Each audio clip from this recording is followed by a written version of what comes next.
أعوذ بالله من الشيطان الرجيم بسم الله الرحمن الرحيم اور اے یہود، تم یقیناً ان لوگوں سے خوب واقف ہو جنہوں نے تم میں سے ہفتے کے دن کے احکام کے بارے میں سرکشی کی تھی، تو ہم نے ان سے فرمایا کہ تم دھتکارے ہوئے بندر بن جاؤ۔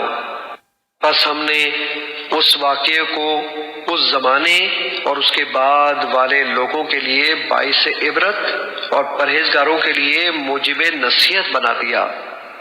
اور وہ واقعہ بھی یاد کرو جب موسیٰ علیہ السلام نے اپنی قوم سے فرمایا کہ بے شک اللہ تمہیں حکم دیتا ہے کہ ایک گائے ذبح کرو، تو وہ بولے کیا آپ ہمیں مسخرہ بناتے ہیں؟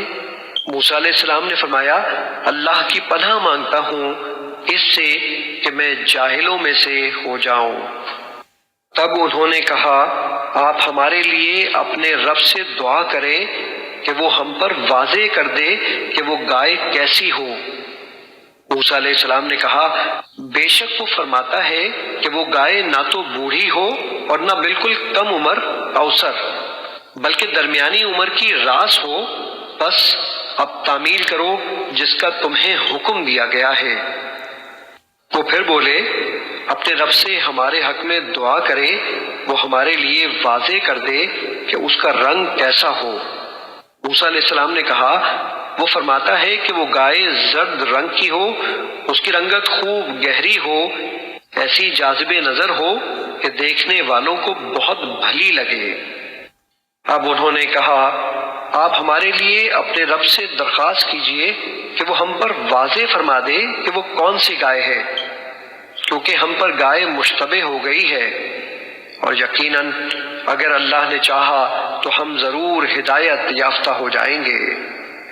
موسیٰ علیہ السلام نے کہا اللہ تعالیٰ فرماتا ہے وہ کوئی گھٹیا گائے نہیں بلکہ یقینی طور پر ایسی اعلیٰ گائے ہو جس سے نہ زمین میں ہل چلانے کی محنت دی جاتی ہو اور نہ کھیتی کو پانی دیتی ہو، بلکہ تندرست ہو، اس میں کوئی داغ دھبا بھی نہ ہو۔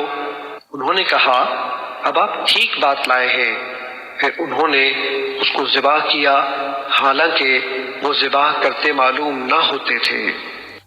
اور جب تم نے ایک شخص کو قتل کر دیا پھر تم آپس میں اس کے الزام میں جھگڑنے لگے، اور اللہ وہ بات ظاہر فرمانے والا تھا جسے تم چھپا رہے تھے۔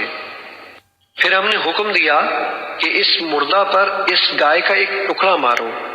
اسی طرح اللہ مردوں کو زندہ فرماتا ہے یا قیامت کے دن مردوں کو زندہ کرے گا، اور تمہیں اپنی نشانیاں دکھاتا ہے تاکہ تم عقل و شعور سے کام لو۔